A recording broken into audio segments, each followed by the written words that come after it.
Добро вечер, Сокот. Сирија. Место кое беше интересно, богато, екзотично. Поим за убава дестинација. Сега е поим за војна, која наместо да запре, ескалира. Зошто револуцијата која започна против Асад се претвори во страотна војна? Место каде што војуваат и оние кои се припадници на исламската држава. Во овој код, зошто од Македонија се регрутираат луѓе кои се нивни припадници? Зошто македонската полиција не може да ја разбие докрај нивната келија? Во овој код и за мигрантите и опасноста од нив, зошто меѓу нив се инфилтрираат и оние со лажни сириски пасоши? Дали пак напливот на економски мигранти на границата со Грција ќе ја загрози безбедноста на државата? Лейла Рида Сејари, родена е во Македонија, мајка македонка, татко сириец. Живеела во Хрватска, а сега е во Сирија, каде што се бори против режимот на Асад. Веќе долго време војува. Скриена е во сириските планини затоа што не може слободно да се движат и поради војската на ИСИЛ, која успеале да ја победат за 72 дена во 2 сириски провинции. Таа ги раскажува состојбите во Сирија и поради војските на ИСИЛ, но и поради бомбардирањата. Најмногу страда цивилното население, вели таа. Еве го интервјуто што го направив со неа.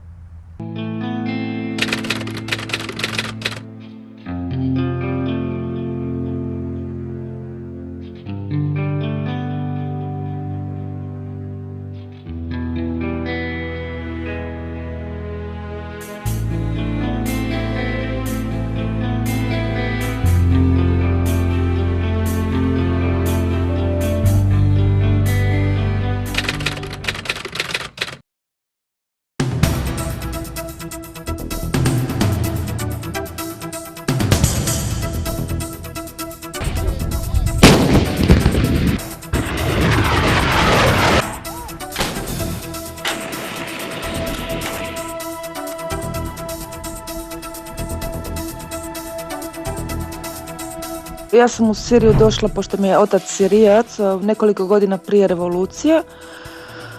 Došli smo upoznat tatinu domovinu i ostali smo ovdje, počeli smo neki normalan život i onda je počela revolucija mirovna. U mom gradu u Latakiji su počeli mirovni protesti i onaj trenutak kada je pala prva žrtva, nenaoružana naravno, u tom trenutku sam odlučila da se pridružim revoluciji, protestima i od tog dana sam dio revolucije. Лейла Рида Сејари се уште е во Сирија. Мајка е од Македонија, таткото сириец. Одлучила да остане во земјата на своите предци прво како активист, а подосна се вклучила на сиријската ослободителна армија, која е против режимот на Асад и против силите на ИСИЛ. На почетокот, вели Лейла, живееле во Латакија, град кој сега е под контрола на Асад. Таму нема бомбардирање и се уште има цивилно население, но за противниците на Асад нема место во градот, па таа со своето семејство е принудена да живее во планините. Провинциите кои пак се на удар на руските бомбардери се места каде главно се силите на ослободителната армија, а не ИСИЛ, вели таа. U Lataki se bavila samo mirovnim aktivizmom. Počela sam biti tražena od sigurnosnih snaga, zbog toga sam morala otići u planine koje su bile pod kontrolom slobodne sirijske vojske i tamo sam se pridružila brigadi Azbun Abdel Salam i radili smo tamo protiv režima Bašar al-Asada dok nisu se upetljali između nas ISIS i razne frakcije Al-Qaide. Tada smo morali se početi skrivati i boriti protiv njih i protiv Bashar al-Asada, tako da je osim jednog neprijatelja postalo više. Но ИСИЛ никако да замине од Сирија. Тие се стравот од кој бегаат цивилите. Најголем број сириски цивили според Лейла бегаат кон планините, кон Турција или во камповите од двете страни на границата. Ruska priča da bombardiraju ISIS ne stoji baš. Таа, како борец на сириската ослободителна армија, се прашува како е можно големите сили да не можат да ги истераат ИСИЛ од Сирија, кога ним им успеало за 72 дена да ослободат две провинции. Bez aviona, naravno sa običnim kalašnikovima i nešto 12,5 ili 14,5 oružje koje nije niti protuavionsko. Tako da kada se priča da velike sile pokušavaju se boriti protiv ISIS-a, to mi isto onako nekako imam nepovjerenje prema tome, jer sva ta sofisticirana tehnologija koju imaju bi trebala biti iskorištena. Mene bi strašno veselilo da se oni stvarno uključe u borbu protiv ISIS-a. По нападите во Париз, бомбардирањата на Русија се засилија, Франција им се приклучи. Британците најавија дека и тие ќе се вклучат во нападите против ИСИЛ. Лейла стравува за цивилите. Kad Francuska bombardira Raku, tamo stradaju sirijski civili. A mislim da nisu oni koji bi trebali platiti za ono što se desilo u Parizu. I jako mi je žao ljudi koji su stradali u Parizu i uvijek mi je žao kad stradaju nevini civili bilo gdje, bilo koje vjere, bilo koje nacije. I mi to svi osuđujemo, ali ne smijemo zaboraviti da najviše žrtava ISIS-a su ipak Sirijci sami. Tako da sva ta panika oko izbjeglica sirijskih i isto nije na mjestu, jer su to ljudi koji upravo bježe od tog terora koji se desio u Parizu. I mislim da zaustavljanje izbjeglica ne može zaustaviti terorističke napade, jer svi znamo da ISIS-ove pristalice već imaju evropske ili američke pasoše. Слободната сириска војска настана по сириската револуција. Со оружје, велат овие борци, се спротиставуваат на нападите и режимот на Башар ал-Асад, но кај нив нема странци. Pogotovo nakon svih problema sa ISIS-om i Nusrom, uopće nismo otvoreni za primanje stranih boraca. Zato što u stvari nama ne treba, mi imamo dovoljno ljudstva, nama je uvijek najviše potrebna pomoć za civile, dakle humanitarna pomoć u hrani i lijekovima. Странците се на другата страна, во редовите на ИСИЛ. Brojka nije toliko velika koliko se radi ta medijska uveličavanje situacije, mada ih ima iz regiona. Više su oni koji su pristalice ISIS-a kao na Facebooku i ostalim tim mrežama, i oni su uglavnom se bore u redovima ISIS-a ili Jabhat al-Nusra koja je dio Al-Qaide i sličnih tih frakcija koje u stvari više nego što se oni teroriziraju Zapad, teroriziraju samo Siriju i sirijsku revoluciju. Војната во Сирија не запира, напротив се разгорува. Она што некогаш почна како револуција, сега е борба не само за симнување на Асад од тронот, туку и од злото на исламската држава. Evo, prije 2 dana su Asadovi avioni pogodili konvoj humanitarne pomoći na granici sa Turskom za ruski avion i tako. Лейла е мајка на едногодишно дете. Во моментот кога го раѓала, болницата била бомбардирана. Се уште им се потребни лекови и нега за да ги надминат последиците од тој инцидент. Има хрватски пасош кој ја спасил од затворот, но има и многу верба дека сето ова еден ден ќе заврши. Ja iskreno vjerujem da ukoliko se na kraju ipak Zapad osvijesti i želi pomoći zaustavljanju ISIS-a i pomoći sirijskom narodu u ostvarenju slobode i normalnog života, onda je ta zabrana letova, zona zabrane letova jedino rješenje. Na taj način bi svrgnuli Bashar al-Asada koji je direktno povezan sa ISIS-om i riješili bi se ISIS-a i mislim da bi to bila lijep završetak priče.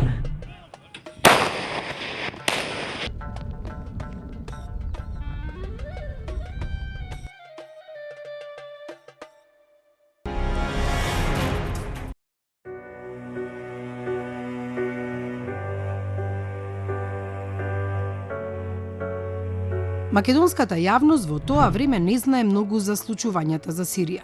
Првите вести се дека постои револуција за симнување од власт на Башар ал-Асад, кој од 2000-те е на власт како наследник на неговиот татко, Хафез, кој претходно владеел 30 години.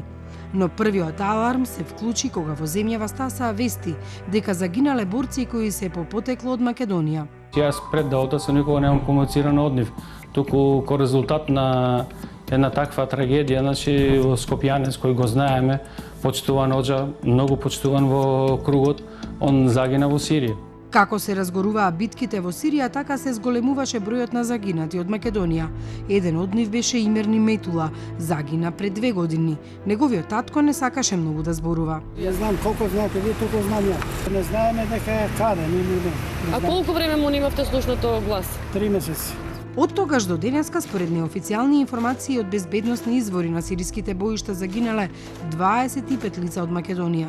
69 војувале, но се вратиле живи и здрави, а 110 се уште се на боиштата, војувајќи главно на страната на ИСИЛ. Токму повратниците беа мета на само една досега акција на полицијата, наречена Келија. Но МВР не ја разби докрај Келијата. Оти успеа да уапси само 9 мина, додека 27 останаа на слобода. Од нив за 3 месеци по акцијата уапсен е само еден, 21 годишен скопјанец кој се борел во Сирија во 2013, па се вратил за повторно да замине минатата година во октомври. Пред неколку недели дошол дома, а бидејќи се барал поради учество во странска војска, полиција, паравоени и параполициски формации, уапсен е и задржан во притвор. Но очигледно Келијата не ја разби мрежата на оние кои лобираат, финансираат, учествуваат и заменуваат за да се борат во Сирија на страната на ИСИЛ.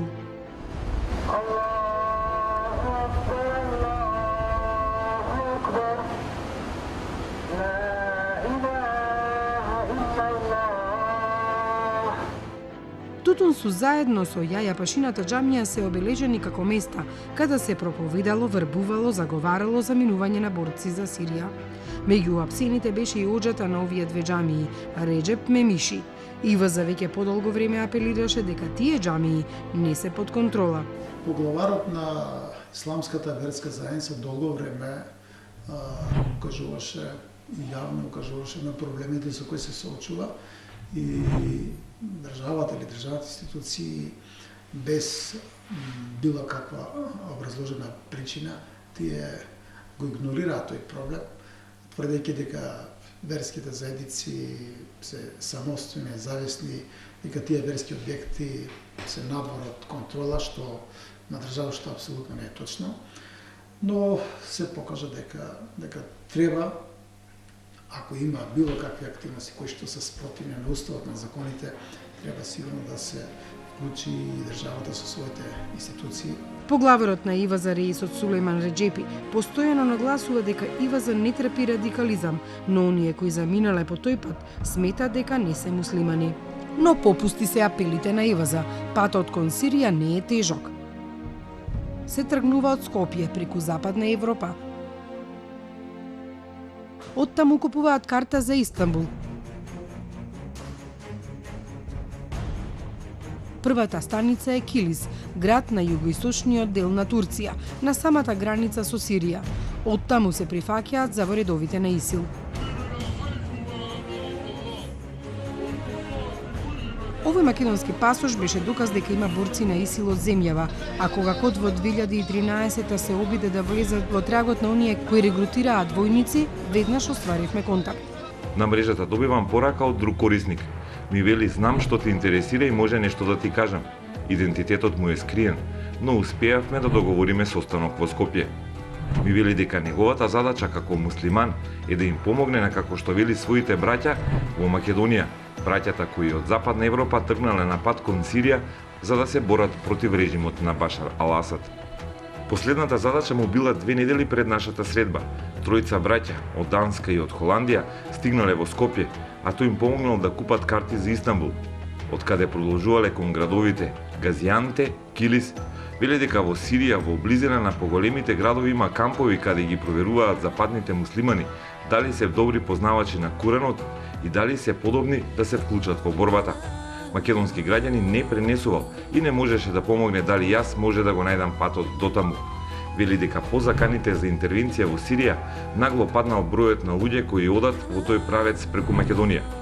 Тој како муслиман ја вршил својата мисија околу една година и им помогнал на околу 100 доброволци да заминат преку Македонија кон фронтот на Блискиот Исток.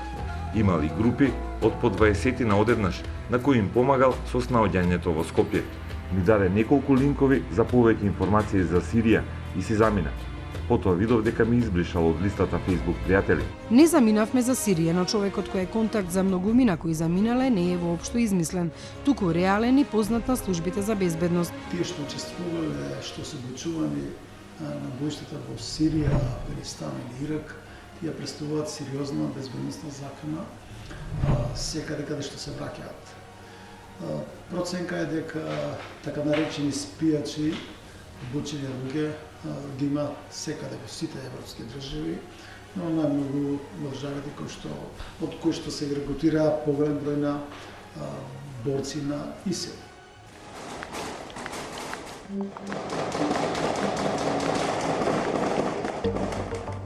Настаните од диво населје завршија и на насловните страници на светските медиуми.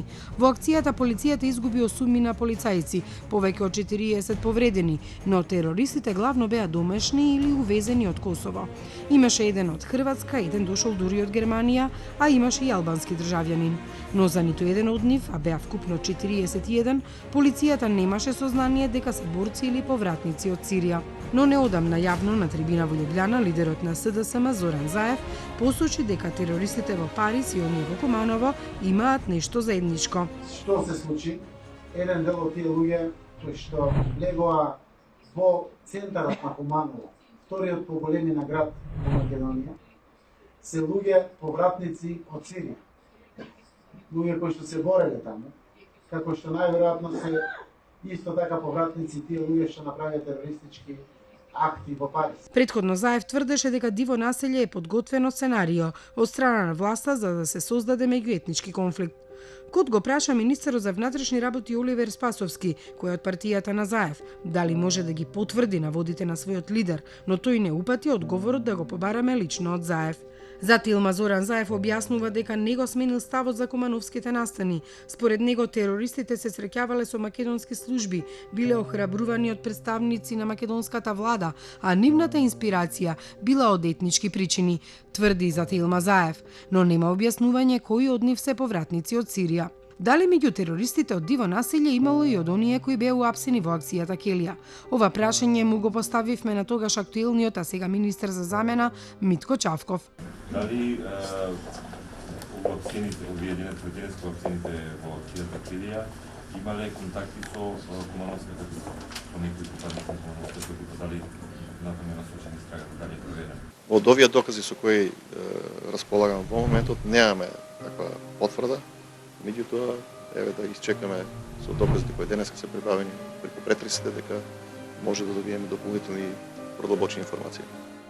Единствената врска на водачите од терористите од кумановското диво населје, Мирсат Дреца и Бек Риза и собуштата на Сирија, е она што го пишуваше Коха Диторе, повикувајќи се на наводи од Косовската информативна агенција и полицијата. Според овие извори, Дреца и Риза и планирале напад врз доброчуваниот затвор во Грдовац, кај Подуево, за да ги ослободат Бурим Баса и Бедри Красничи, и двајцата со криминално досие и екстремен верски фанатизам. Планот бил откако ќе ги ослободат Бедри Красничи и Бурим Баса да се приклучат на групите на Исламската држава во Сирија. نتحداكم جميعا فلن يزيدنا عددكم إلا إيمانا. Ова е карта на земји од каде најмногу по глава на жител се регрутираат борци за ИСИЛ. Босна и Херцеговина е четврта со 92, па следува Косово со 83 и Албанија 46 борци во ИСИЛ по глава на жител.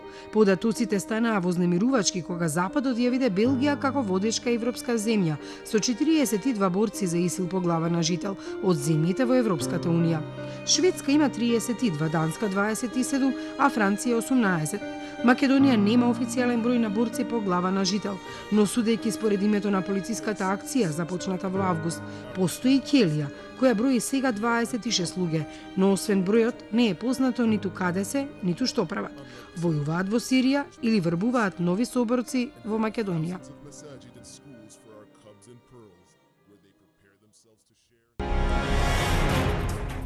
Каменот 59 стана позната точка не само за Македонија, туку и стана светска вест, заради тоа што овде доаѓа напливот на мигранти од Грција. Во моментот на жицата се економските мигранти, главно мажи, кои доаѓаат од подрачја кои не се зафатени со војна. Но се уште не се направени безбедносните проценки, колку се опасни за безбедноста не само за Македонија, туку и регионот и Европа. Колкумина од нив се инфилтрирани заедно со бегалците од Сирија, кои едва и чекаат да спасат жива глава.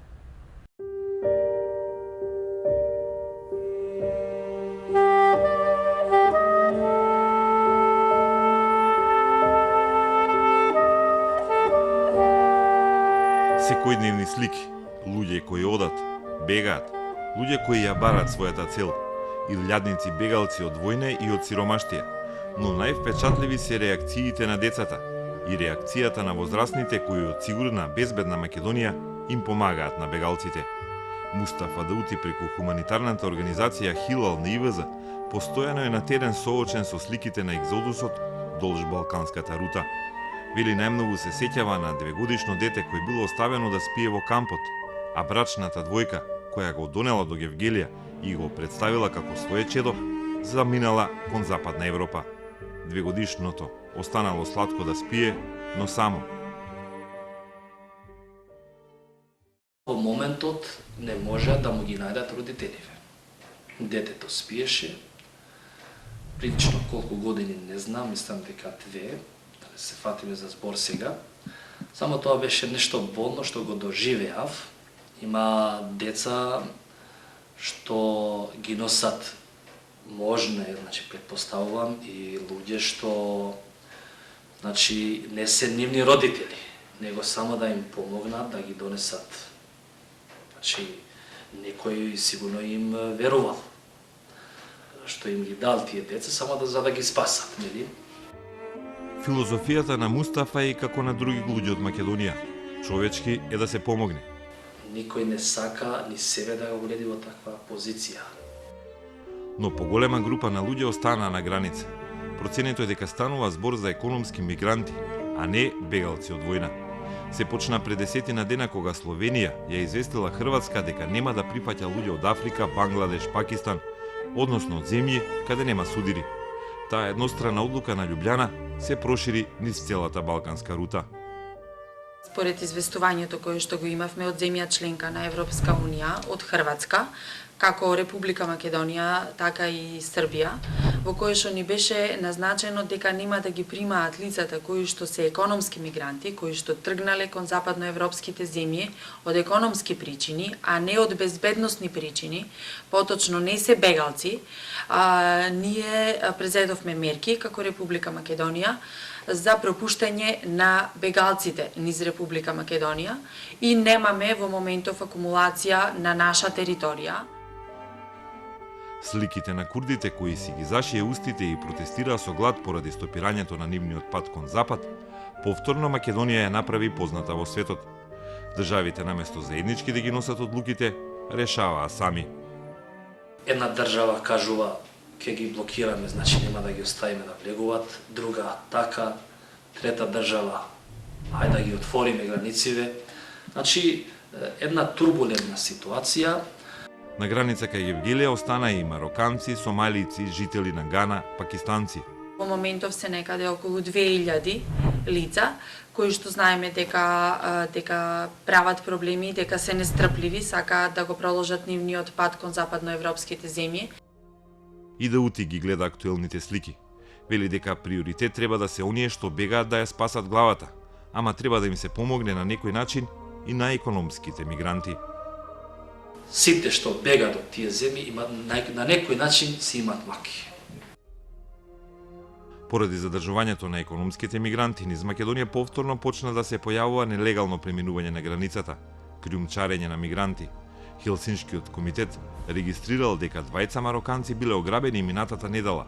Тие успеале и легално да влезат, но крадците ги нападнале кај Катланово и им ги украле пасошите и 300 евра. Состојбата на границата ескалираше викендов, кога се дигна ограда, а мигрантите каменуваа и повредија 18 македонски полицајци. Рецептот на државата е комбинација. Треба и хуманитарно однесување со сите кои се мрзнат на граница, но треба и грижа за безбедноста на сопствените граѓани. Не станува збор само за хуман третман на бегалците.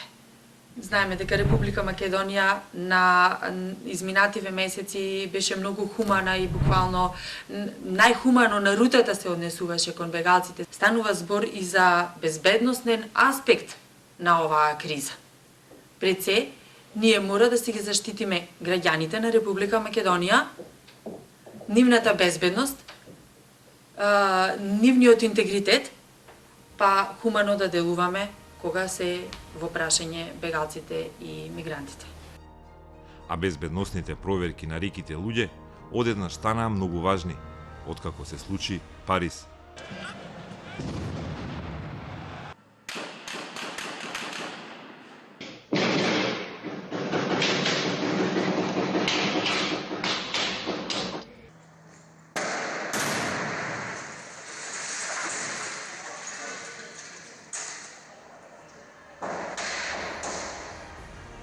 Сто 30 загинати и едно откритие кој ги вовлече сите бегалци во проблеми.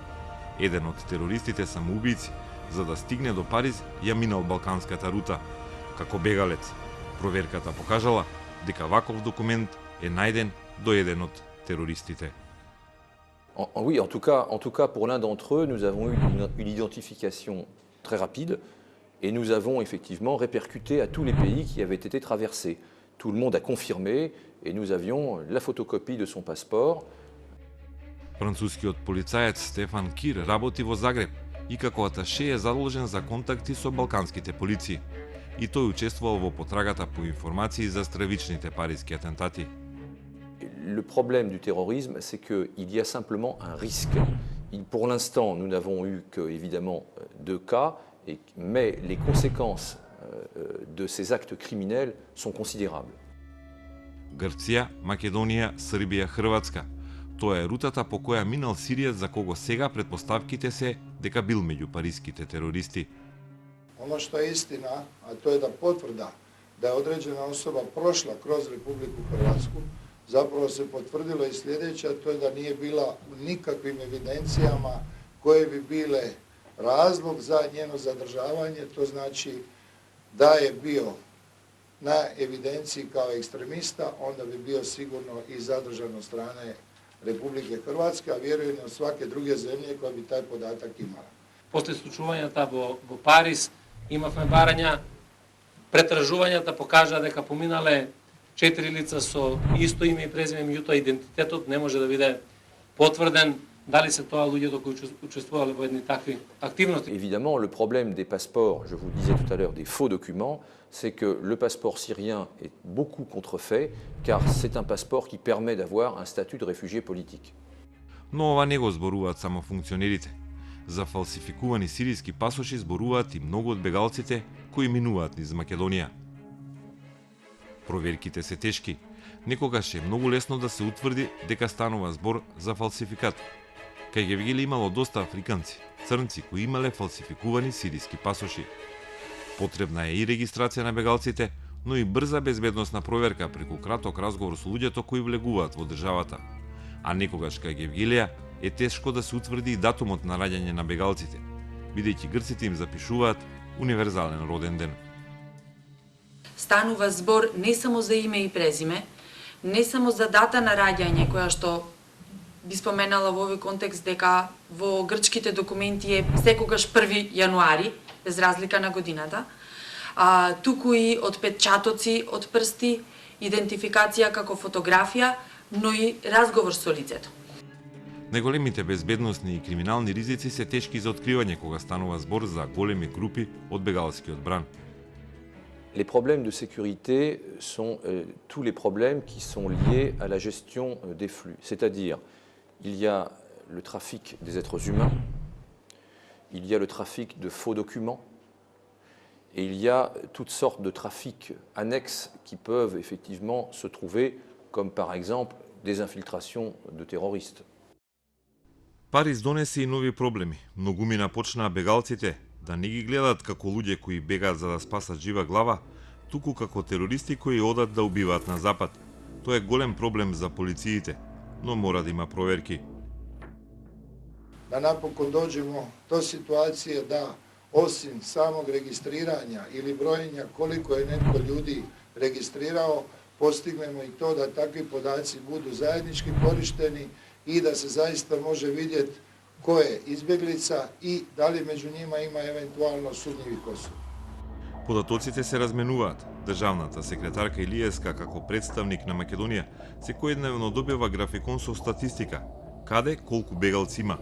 Посебен проблем се контактите со Грција и таму фали менаџирање на податоци. Станува збор само за размена на информации, но не исто менаџирање со цела ситуација. Тоа значи дека ние добиваме постојано информации, дека има толку мигранти во Атина, дека има толку во нивниот центар и така натака, но тоа е само споделување на информации и се уште не сме дојдени до ниво кога ќе имаме официјална соработка. Податоците секоја земја самостојно ги прибира, но нема единствена база, ниту сега по нападите во Париз. А податоците за регистрирани бегалци се проверуваат преку база на информации, а податоците за регистрираните бегалци се проверуваат преку база на информации која има еден недостаток. Во неа не се заведени криминалци и терористи, кои во последните 2 години станале опасни и за Сирија, но и за Европа, доколку со бегалскиот бран стигнат таму. Не станува збор за стари бази на податоци, туку за лица кои што пред краток период станале небезбедносно компатибилни. Од друга страна, општиот сомнеж на европејците за бегалците носи корист токму за креаторите на кризата, радикалите од ИСИС. Ovako smo dovedeni u situaciju da svi koji su na izbjegličkom valu trpe na neki način, da ih se sve osuđuje, da ih se sve stigmatizira, da su simpatizeri ISIL-a ili džihadisti, a činjenica je sljedeća, to je da zapravo upravo interes ISIL-a je da naruši ovakvu rutu, da dovede u situaciju te ljude da budu inkriminirani, da su upravo oni svi, znači svi oni koji bježe upravo od takvog terora i bježe od ISIL-a, da na neki način dobiju zajedničku ocjenu da su oni prava opasnost za Europsku uniju, što apsolutno nije istina. ИСИС е закана која манипулира со религиозните чувства на младите. ИВЗ постојано повикува дека ИСИС е спротивноста на исламот. Веќе и Рейсот кажал и ние кажаме дека ќе кажеме постојано. Тоа може се да биде таму, само ислам не може да биде. Но што со повратниците кои ги има во Македонија? За нив е предвидена строга затворска казна и кривично дело за учество во странски војски. Не се сите повратници откриени. ИВЗ предлага преку рехабилитација таа состојба да се држи под контрола, да им се помогне да се вратат во нормален живот, наместо да живеат според крвавите ИСИС правила. Например, доколку доаѓаат од таму, да има рехабилитација, да имат подобар живот, да им се можуваат, значи, разни третмани и да бидат, значи, дел од ова општество, не да мисли тој кој и кого да убие и да прави некои синерети. Патот на овие повратници и веќе со крвави раце војни е долг. Истиот пат го минуваат и луѓето кои бегаат пред крвавите дела на војската, од која се враќаат тие повратници. На многу точки од илјадници километри долгиот пат, познати како Балканска рута, двете групи луѓе може да се измешаат и заедно да одат кон иста дестинација, но можеби со различни цели. Затоа е и потребна таа огромна операција со проверки, разговори со бегалци, сопирање на граници, координација на различни служби, со неединствена политика на државите на рутата, која треба да донесе поголема безбедност, некогаш прва страда хуманоста кон бегалците. Затоа и полициските служби прво го учат тоа. Je dis donc qu'il faut gérer les foules parce qu'il y a beaucoup de monde et en même temps respecter l'être humain. Il y a des problèmes donc humanitaires mais aussi des problèmes de sécurité. Бранот од истокот уште не сопира. Никој не знае до кога ќе трае. Никој не знае какви промени ќе преживее стариот континент и традиционалните демократски општества на Западот. Само едно е познато. Никаква жица на граница, проверка на идентитет или напад по патот нема да ги спречи бегалците да стигнат до онаму каде што су патиле, до срцето на Европа.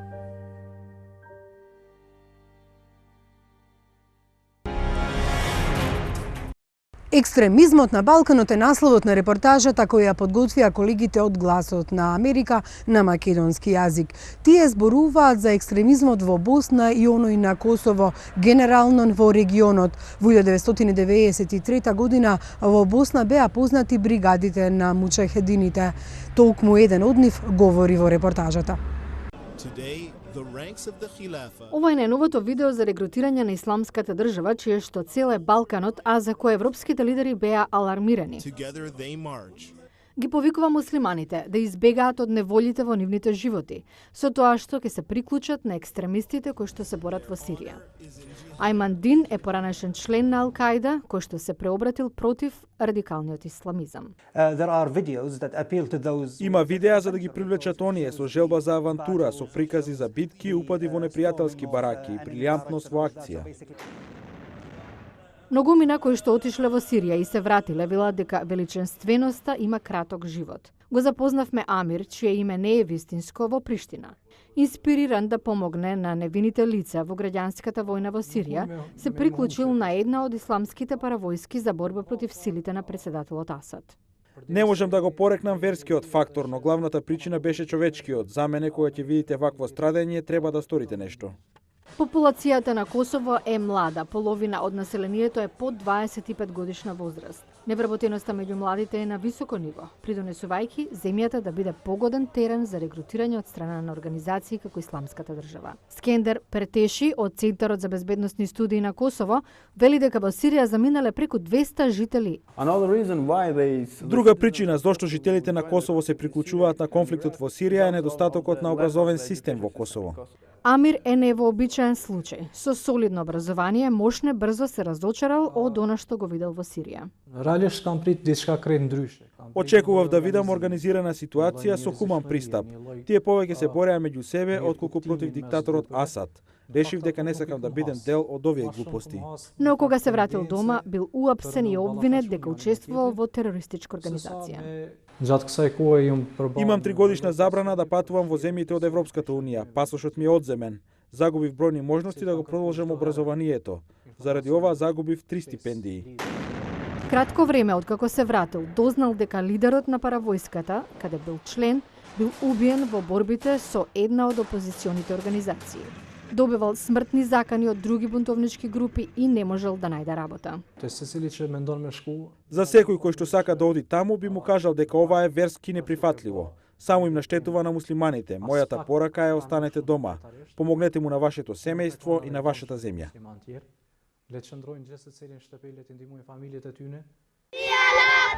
Ова е пропагандно видео на Исламската држава на кое се прикажани босански деца. Тие си играат со автоматско оружје, ги поздравуваат лидерите на Исламската држава и ги предупредуваат крстоносците од Америка. Вашите гробови ќе бидат во Сирија, велат тие. Балканските безбедносни власти велат дека војната е за освојување на срцата и умот, а децата честопати се цел. Виеко Слабуковиќ е заменик министер за тероризам во Босна и Херцеговина. Во моментов сме во фаза каде што се бориме за чиповите во нивните глави, не се работи за странските борци. Оваа е идеологија, радикална идеологија. Експертите велат дека најранливи се млади од сиромашни средини со ограничено образование.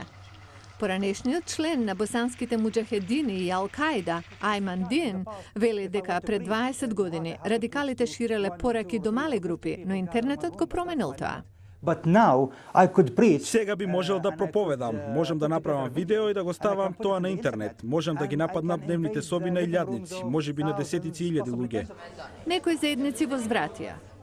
Во гимназија Бахри Хоџа во близина на Приштина, студентите се тестирани за тоа како регрутираат групите како што се Исламската држава и фронтот Ал-Нусра.